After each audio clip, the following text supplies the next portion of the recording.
Welcome to the WA Property Q&A, the podcast where I explore the ins and outs of buying property in Western Australia. I'm your host, Peter Fletcher, and each week I interview local property experts to help you to develop a deep understanding of the nuances of buying property in WA. From market trends to legal considerations, no topic is off limits. But before we dive in, a friendly reminder. While we provide valuable information, it's important to note that nothing discussed in this podcast should be construed as personal investment advice. Always remember to seek the appropriate professional advice for your specific circumstances. Now, let's get started and unlock the secrets to successful property buying in WA. Welcome to another episode of the WA Property Q&A. I'm your host, Peter Fletcher, and with me today is none other than Franca Jankowski. Now, Franca is a much-loved member of our conveyancing team, has been with the Resi conveyancing team for 7 years now. I think that's right, Franca? Six. Over 6, yeah. Yeah, coming up to 7. Yep. Today I wanted to get Franca on the show to talk about filling out the offer and acceptance and all the traps and pitfalls and mistakes that real estate agents especially make in filling out the offer and acceptance and the problems that can cause. Before we get going, just got to say that Franca has an unusual claim to fame. She is one of the very few conveyancers who can say they've been a conveyancer in 2 countries. So prior to Australia, prior to conveyancing in Perth, Franca, you were a conveyancer in California, is that right? That's correct, yep. And over there it's not actually called a conveyancer? No, it's escrow. Yeah. So I was a certified escrow officer for about 15 years. 15 years, yeah, okay. And how? Just give us a bit of an idea as to how the process differs between Australia and America. Well, escrow there is really a term as far as it's a fiduciary third party and a stakeholder for both the buyer and the seller. So you will transact for both parties over there, but you will not act for them as like an agent like you would here. So the real estate agents basically take that role on. So they'll have a buyer's agent and a seller's agent, and they will actually negotiate the transaction for them. And we are just basically, like I said, a stakeholder in the sense that we will hold the funds and the documentations and so forth, but we don't get involved in the negotiations between the parties if there was an issue. And they don't have the Torrens title system? No. In California, it's a deed system. So you have to prove good title to the property stretching back to...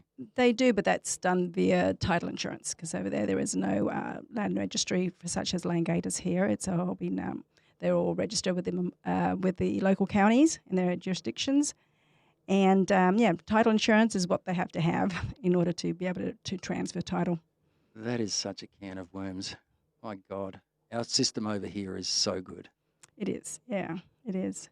But the only problem here is that if you did have a fraudulent transaction that resulted in the property being transferred to a party, the buyer ultimately gets that property and the seller loses out because they can't reverse that transaction. Where with a deed system, if that was to happen, they can backdeed. So it can be unravelled and that transaction could be, null and void if a fraud was to happen. But so there is goods and bads, I guess. Let's talk about the REIWA offer and acceptance. Of all the transactions that come across your desk, how many of them would not involve a REIWA offer and acceptance? Very few. Yeah. Very few, yeah. Less than 1%. Yeah, so almost none. Okay, so getting the REIWA offer and acceptance right is a pretty important part of the process. So I've brought in a REIWA O&A, and we just start from the start. And that is getting the names right. Now, if I come to you I go to the real estate agent and my name is Petro Flores Xavier Fletcher, and I say to them, look, can we just put it down as Peter Fletcher for the time being?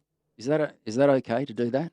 Well, there's going to be a problem with your twofolds application that you're going to be putting in if you're obtaining a loan, because they are going to require that your name be exactly as it is on your IDs, because you're going to be verified by the bank. And the same said, you're going to be verified by the settlement agent also. And technically, your names need to match your IDs for it to correlate with the application. And even so, if you're not getting a loan, you would need to have that as proof that you're who you are, and have that right title going down the track. So it's very important. And also important it is to find out exactly what part of your name is your last name and your first names.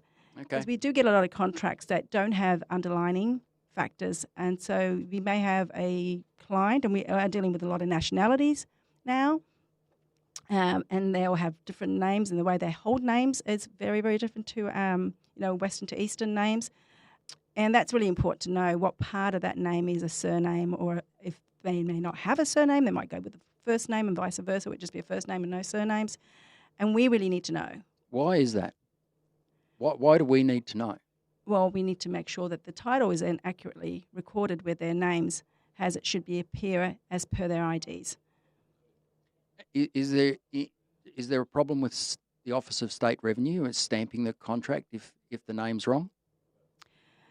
It could cause a problem there, more so, but it's only if it's a completely different name, so much more than if it is incorrectly maybe shown on the contract, as far as maybe not the full names. They can vary that contract to clarify it, and that shouldn't be a problem with that part. It won't be a stamping issue.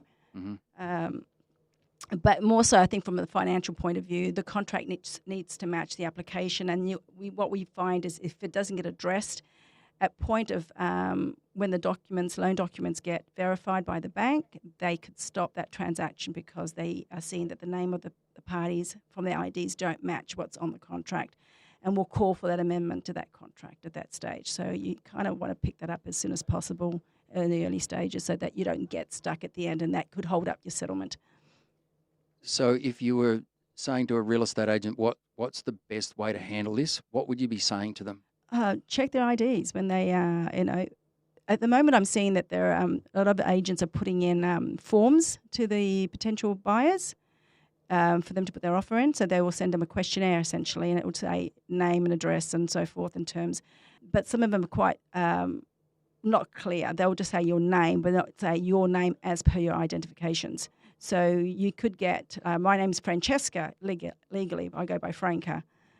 I might not think twice and put Franca Jankowski, because that's how I write everything in, without actually thinking, oh yeah, I need to put all my names as it appears on my IDs. And that can cause a problem because the agents are not following up on that, and they'll just copy that straight across to the contracts.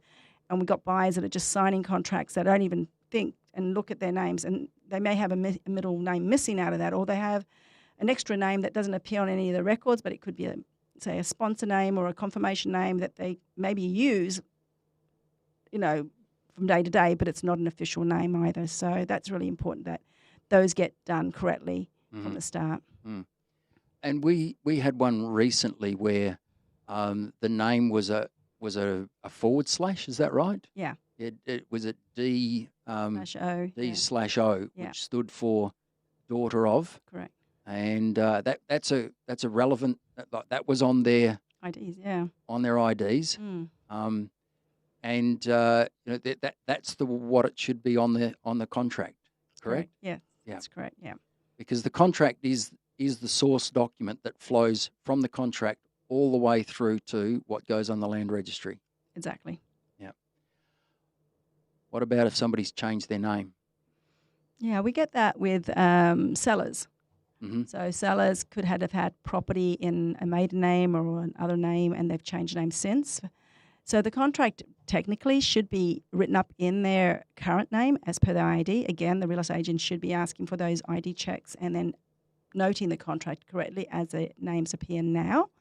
And then they provide the evidence be it a certificate, a change of name certificate or a marriage certificate, a deed of some sort, that supports it. And generally, through a settlement process with the sellers, we would do a statutory declaration to confirm that the name on the title is the same person as we are IDing, and how they sign their contract. But we do get a lot of contracts that real estate agents still will pull through information from the current title. Straight from the title. From the title, and they'll put even the address as they were, where they lived, and not really putting the current information in, which is then kind of, doesn't give us the correct information when we get that contract in.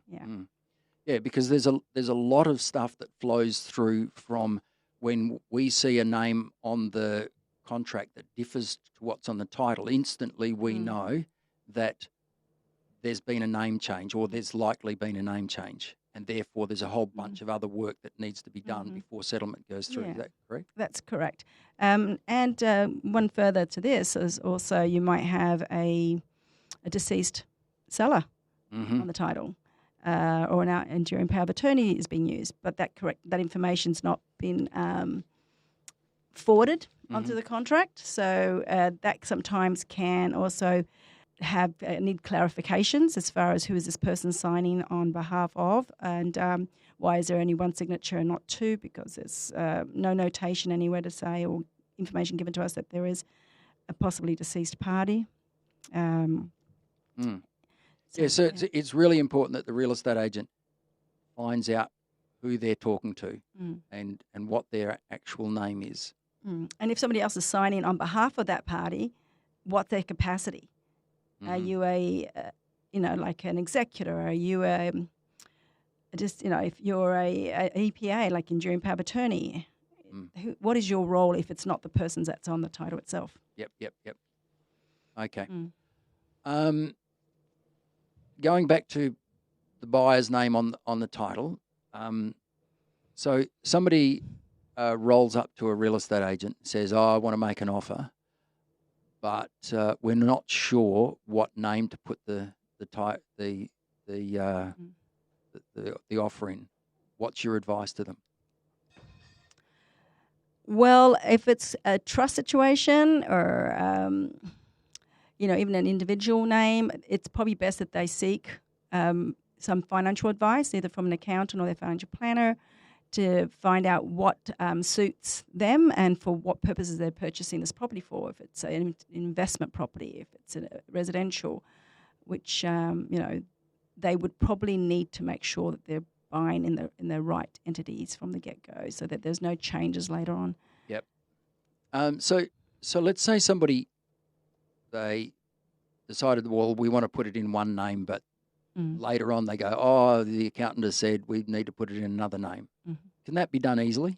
It can be done easily if the other party that's been added or is a related party to that person via a transfer, a substitution form. And that's so when we're talking related party, there's definitions around related parties. Correct. It's not just a cousin or a nephew or something like that, is it? It has to. Well, it needs to be blood related or business related in a sense. There is going to be a scope of tenancy between them itself, a relationship. Yeah. So husband and wife, okay. Yep. But if it's your best friend or no, it needs to be in a bloodline on those. Yep. Okay. So if it comes through and it's got like completely wrong, like they've put it in the name of a company and it needs to be in the name of like an individual or something random like that, can it cause a bigger problem, as in double stamp duty, that sort of thing? It can do, because it can be viewed as a non-sale, and that would be a determination by the Revenue Office. So the documentation would have to go across to them. So if we had gotten a contract and it was one name and they said, oh, no, it needed to be this way, they would have to provide the evidence to the Office of State Revenue as to why it's not a non-purchase and the relationships are. So they would make that determination. And they've got to prove that it's not. Correct. And it's not the other way, that where the Office of State Revenue has to prove that it is. They've got to prove that it's not. Correct. Yeah. Now, we get a lot of eastern states accountants coming in and saying, well, just put it in the name of the trust. And the trust is, in our case, it might be the Fletcher Family Trust, for example. Mm-hmm. Just put it in the name of Fletcher Family Trust. Can that be done here? No, because the trust itself not legally able to hold title. So they will need to have a trustee. It would be an individual or a company that's been appointed through the trust deed, and they also need to make sure that that trust deed is actually active at point of offer, that it's not created post that, because that could be a problem also. That's a problem. Yeah. So generally, we'd like to see copies of deeds so that we can establish that was definitely in place. Yep. And what type of deed that we're dealing with also. Yep. The accountants in the east, they go, well, there's no problems over here. We can put it in the name of a trust, but in WA you can only put it in the name. Well, as far as I understand it, because that's the sort of advice that I hear. But in WA you can only put it in the name of a proprietary limited company or an individual. I believe that's across Australia. It's across Australia, not just WA. So why are accountants? Why do they say this stuff to us? I don't understand. I know they do things a lot differently in the eastern states, but I think they still have the same requirements as they do here. And when it comes to that, and it also again depends on the super that if it's a super and how it's been set up, if it's a custodian, if it's a bed trust. I mean, there's so many different trusts now that we got to deal with, and they've got to provide their clients with the correct information for the state that they're purchasing property in. Yeah, so for super funds, it gets really complex, doesn't it? Sure. It's there's a lot that goes on that contract that needs to be spot on. Otherwise, it has to get unravelled. Is that right? Well, I don't know if you can unravel it too much once it's already been signed, but the issues are around whether they're borrowing it as a cash transaction and they can buy directly from the super, or they've got to get a loan, in which case they need a custodian and a bed trust set up in that situation. And it also makes our transactions a lot different, how we handle the settlements for those type of transactions too. So we have to have them correct from the start to avoid any issues again without having to get revenue WA involved in trying to determinations of stamp duty implications if things have to change midstream. So for the real estate agents that just go, oh, look, just chuck anything on there, we'll just put a deal together, and then where we have to go and unravel it all and make all these changes and variations to the contract. What's the experience like for the buyer? What's that like? Well, it is not good. It can delay and frustrate the transaction, and then they could be up for additional stamp duty, which adds a lot of stress to that experience. But from the beginning, if there is a notation that it might go in a trust, the best possible thing to do is to get legal advice or financial advice, at least from your accountant, to make sure that you're right in that contract, that offer has been written up in the right name. And the real estate agent should also be following up to make sure that they have the correct information and not just relying on what they've been given by the buyer, but also go back and say, please, we want this information confirmed by your accountant, so they will know exactly how it needs to appear. Because that contract is technically their evidence most times, because a lot of them are not doing declarations of trusts, having those registered and so forth. So it does need to be very accurate. Yeah. Okay. So something a little bit more straightforward, and we see it quite often. We get offer and acceptances that come through in two names where there's been no election made as to whether it goes as joint tenants or tenants in common. Is that a problem? Relatively no, because we can ask the question and to see what their wishes are. And generally it's viewed as joint tenants by Landgate to start off with. But if they want to change it to tenants in common, as long as they have same equal shares, because joint tenants is equal shares, it's not an issue. If they change that, then we would, if it's still between them and they change their shares, then we would go down the path of a substitution, against transfer substitution form that they will complete, allocating their shares within the same contract. That's not a problem. So if they're doing it all through the transaction, it can be handled. So if two unrelated people were buying a property, they put their names on the offer and acceptance, didn't make an election, and then decided they were going to purchase it as 70-30, would there be a possible double duty involved there? Good question. If they weren't related, so this was a business, or could they still be a de facto? No, let's say that their two mates got together and decided they were going to buy a property, and then suddenly one person needs to tip in more money, and they take 70% and the other person takes 30%. Yeah, that could possibly be an issue. I don't know whether substitution would work for that transaction. Have to look into that one. Yes. Yeah. The reason for the question wasn't to stump you, it's just to say that there's a box on the offer and acceptance to choose joint tenants or tenants in common, and if it's a tenants in common, to choose the level of shareholding.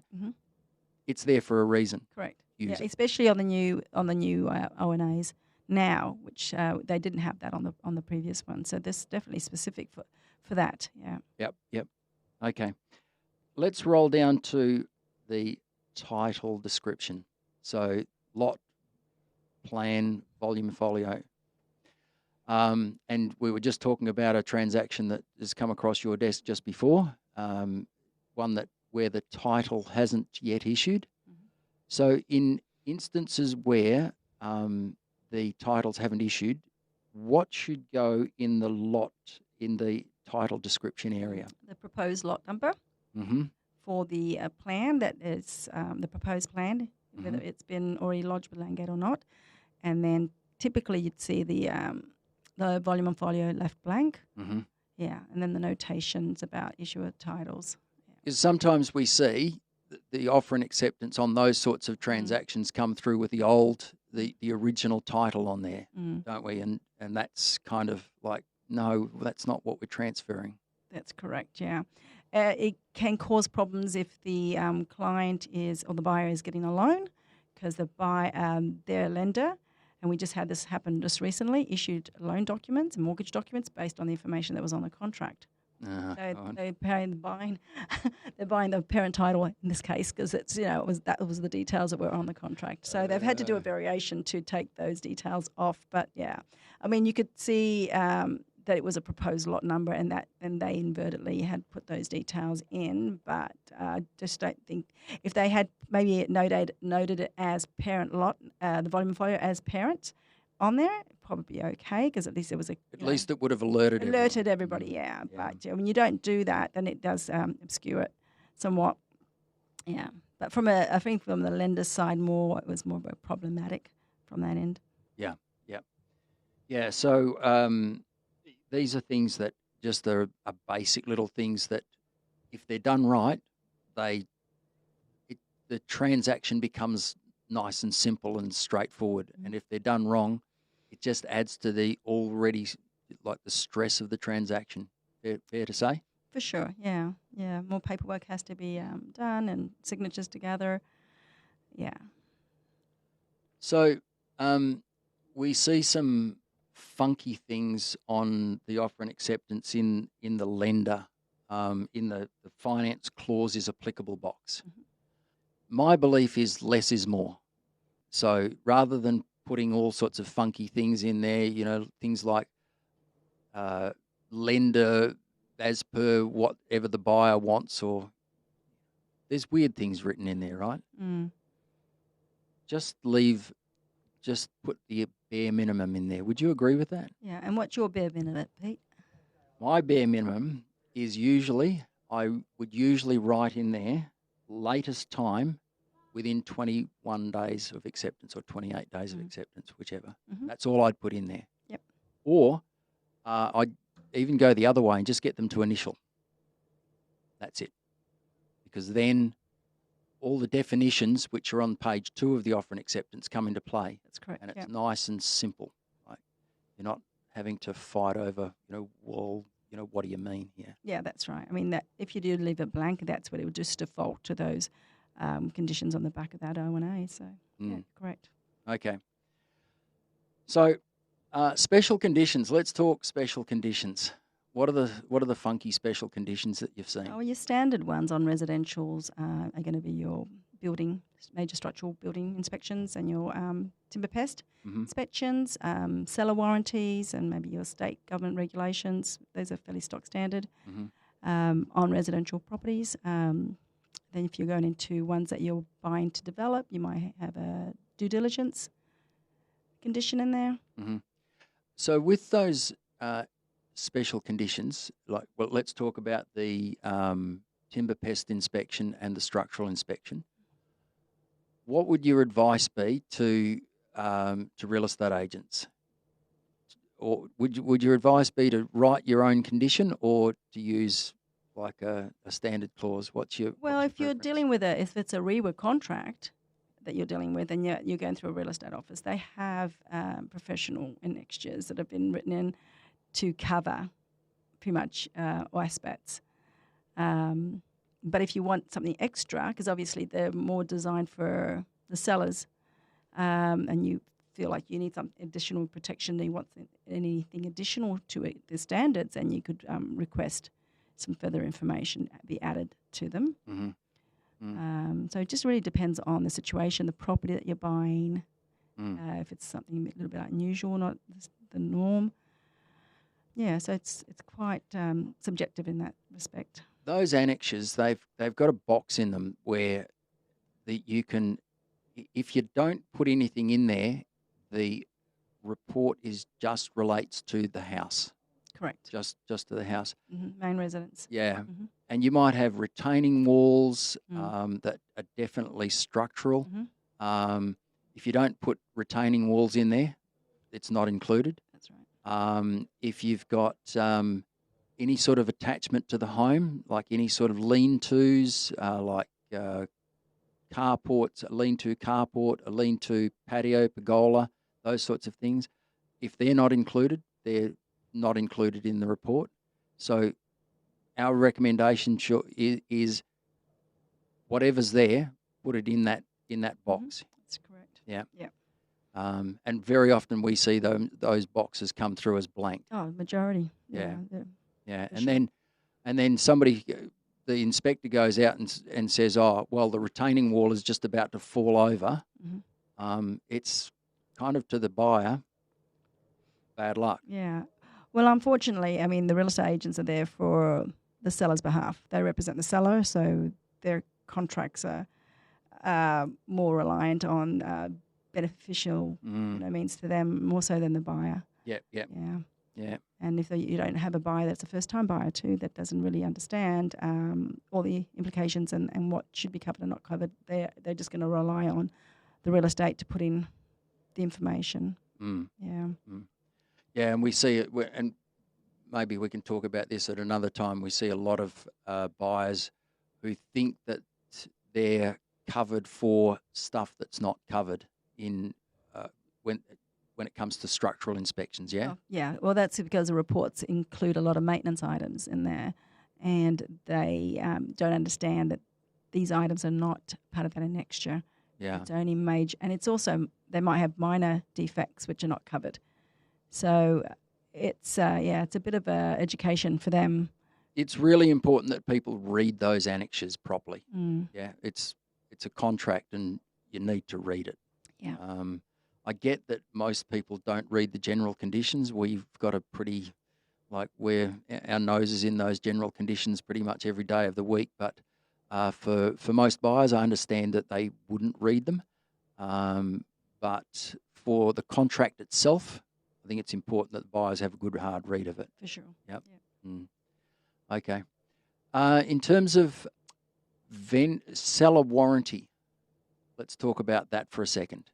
The seller warrants that all gas, electrical and plumbing appliances shall be in working order at settlement. That's a pretty common clause, yeah? Yeah. you roll through to settlement, 2 or 3 days before settlement, and there's some PowerPoints that aren't working. What can the buyer do? Oh, when they've done their final inspection, obviously list the items that they have concerns with, and if they're part of that next year, that seller warranty, which typically is your gas, electrical and plumbing items, then you'd be looking at the seller to have those rectified prior to settlement, and if not, then they can negotiate maybe a credit of the cost so that the buyers will get the benefit of that and be able to take care of it post-settlement. But it's just really important that they do that final inspection possibly within that 5 business days of settlement, just so that it gives everybody a bit of time to get things done if they need to. And let's say the buyer, the seller goes, nah, I'm not fixing that up. Does the buyer have the right to hold settlement up? No, unfortunately, it's not a special condition. It's a warranty only. With the warranties, they do survive settlement, and they can be actioned by a legal process post-settlement if the buyer's out of pocket and it could be deemed that it was at fault at the point prior to settlement, and then they would have to pursue the seller if the seller is not willing to rectify it post-settlement. I mean, it's still a responsibility of the seller, but yeah, it's sometimes very difficult to get them to do anything once it's settled. So the only avenue they would have would be legal channels through the small claims court, depending obviously on the size of the claim, but and what the issues are. Yep. So your advice there is be proactive for the buyer? Yeah, correct, yeah. Yep. And also, depending on the item, if it's just very minor, we do see sometimes buyers get a little bit pedantic and they want that property to be in kind of like pristine conditions as if it was a home that, a new home, when their house could be, 20, 30, 40 years old and they're going to have maintenance items. So, expectations, I think, have to be realistic when it comes to these type of items and for them not to be so stressed out at the end with it. Because, it can get pretty stressful when you get to that final inspection date and things are not quite exactly how you thought they were going to be. But I think the big ticket would be making sure that the property itself is the same as when you put the offer in, that there's nothing very missing out of that. That's probably one of your big items. Yeah, holes bashed in doors. Windows missing, doors missing. That happens, doesn't it? Graffiti, the hot water system's been taken, the pipes, the pipes around the wall, the golden pipes, the copper pipes are gone. Things like that, on top of it. That actually happens, doesn't it? Yeah, it does happen. Yeah. God. I'm sure we could fill up a whole podcast about the stuff that happens after at pre-settlement inspections. My God, yes. Okay. There's a clause on, or there's a part of the offer and acceptance relating to GST. Whose responsibility is it to complete that? Well, the seller's responsibility to complete that section, and we do often see that section now blank, not completed at all. There is a blurb on that underneath that box to say that if none of the boxes are ticked, then it's deemed to be no.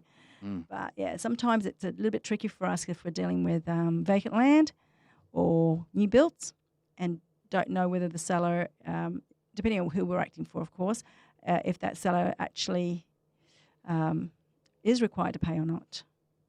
So if the real estate agent chose not to complete that section on behalf of the seller, or didn't get the seller to make the declaration, and the property rolled through to after settlement, and there's a potential that the well, it's a buyer. The buyer is supposed to be withholding and paying that GST component.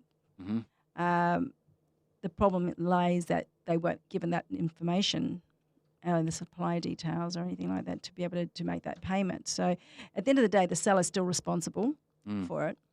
But if it wasn't actioned, there'd be a lot of bad juju for sure. Come down on everyone involved in the transaction, including the real estate agent. Oh, yes, definitely. Yeah. Because it's important that at the point of filling out the offer and acceptance, they make their client clear that they have to make a declaration that it's either GST inclusive or not. Yeah, I mean, it just It's too bad that O&A is actually has that extra verbiage there, because if it wasn't there, it would force them to complete that section. Because I don't know whether it's just the fact that because it covers them in that the wording, they feel like it doesn't have to be, Yeah. So it does make it tricky. If those words weren't there, we'd be going back and saying, this offer and acceptance not completed. Yeah. Yes, it does. It has the potential to turn bad pretty quickly. Yeah. Well, I mean, with our clients, we have those notations on our documentations. We make them declare to us if we're acting for a seller, whether there is GST implications or not, regardless of what type of transaction we're dealing with, just so that we have a clear understanding and our clients have confirmed it to us. It's just, if we're acting for a buyer, we would ask the same question. If we're not sure, especially if we're dealing with vacant land or a new built property that we can see it's not, if it's residential and it's been lived in, we won't even question it. But if it's, it's ambiguous, if it is vacant land, and if that could apply, and if the seller is registered for GST, if it's an enterprise, we won't ask those questions directly to the sellers or the real estate agent, but we will ask their settlement agent to give us a confirmation of so that we actually have something to cover us if we're acting for a buyer. Yep. Yeah. Yep. The other day we saw a contract come through, and it said subject to vacant possession. You don't have to write that on there, do you? No, because it's automatic in your joint forms that you are going to get vacant possession. I think it's baked into the first two lines of the contract. It's we see a lot of real estate agents writing stuff on contracts that just add ambiguity to a contract. I think we saw one. What was that one a couple of days ago that you showed me? And it was just like, what does this actually mean? My advice to real estate agents is less is more. Unless something absolutely has to be said, just leave it to the joint form of general conditions and the definitions. If something needs to be said, there's probably an annexure, a REIWA annexure to handle it. Use that. Yeah, I probably would understand there's probably a tenant in that property that needs to vacate, and that's maybe why they put that in there to cover, because it's generally, you don't see it unless there's something to do with the lease. And if just leave it off, because then as soon as you put it on there, it's, well, were they saying that the tenant could stay there and what? No. Just leave it off, and then we know it's got to be vacant possession. Is there anything else? Oh, I know you ran this through ChatGPT about 15 times to make sure that... You're not asking me any of the questions. Oh, just a few. I knew I'd get into trouble. No, I did my homework last night, actually. But I'd say that if at all possible and you have time, that buyers should run their contracts through a professional, a settlement agent, before submitting that offer. Yep. Just to make sure that they are covered and everything's in line for them. I mean, it still goes for the sellers. Some sellers would like that service also to make sure that they haven't missed anything. But but primarily the buyers, especially when you're dealing with first-time buyers, because once that contract is accepted, it's binding, horse is bolted, it's really not too easy to unravel things, make changes once they've signed it. So, and WA, it's not a cooling off state. So that was one of the questions I was going to ask you, wasn't it? Yeah, it was. There's no cooling off period. No cooling off period here in WA. So your conditions are essential, that you have the right conditions for your contract and for your situation you're in. And so the offer and acceptance, when it becomes a contract the moment that is accepted by all parties. Correct. Yeah. And that's something that I think some people in the East sort of see, that the offer and acceptance is just the sort of like an exchange of like email or information, and it's not actually a contract. The moment it's accepted, it's a legally binding contract. That's correct. Yeah. Yeah. And your only protections are any annexures and the conditions that are in favour of either the buyer or seller. They're the protections. That's right. Yes. Yeah, so sign it with care. Yeah. Do your due diligence first. Oh, well, that's a good idea. Yes. Anything else? Yeah, when in doubt, I mean, seek legal advice and professional advice from an accountant or a solicitor if you're not sure which is the best road for you. Your settlement agent's there to help you, but they can't provide legal advice unless they're lawyers. But they can definitely guide you in the right direction. So, maybe ask the questions first before getting into something, then that'll save you some headaches down the road. Yeah, 100%. Franca, this has been terrific. Thank you so much for your time. I know you're very busy, and dragging you out of the office is just about impossible, but It's a miracle. But no, thank you so much for taking your time. You are a wealth of knowledge, and to people that the people that need to get hold of you and want to ask you more questions about property settlements and filling out the offer and acceptance, how would they get hold of you? Well, they can call me directly at REIWA conveyancing. Yep. And yes. I have a direct line. They can. What's your number? What is my number? 94590044. That's the main one. That's it. Yeah, that's the office number. That's right. Call the office number. They'll just plug you in. Yes. Don't call me directly because I could be doing settlements. Franca just doesn't get off the phone. That's it. All right, Frankie, thank you so much for your time. Welcome, Pete. And thanks for tuning in. This has been another episode of the WA Property Q&A podcast, and I'll look forward to another episode next week. Cheers. And that wraps up another episode of the WA Property Q&A. We hope you found our discussion valuable and gained some valuable insights into the world of property buying in Western Australia. Remember, while we strive to provide useful information, it's crucial to consult with the appropriate professionals before making any investment decisions. Don't forget to tune in next week for another exciting episode where we continue to unravel the mysteries of the WA property market. If you have any questions or topic suggestions, feel free to reach out to us. Until then, happy property hunting, and remember to seek the right advice for your personal circumstances. Thank you for listening.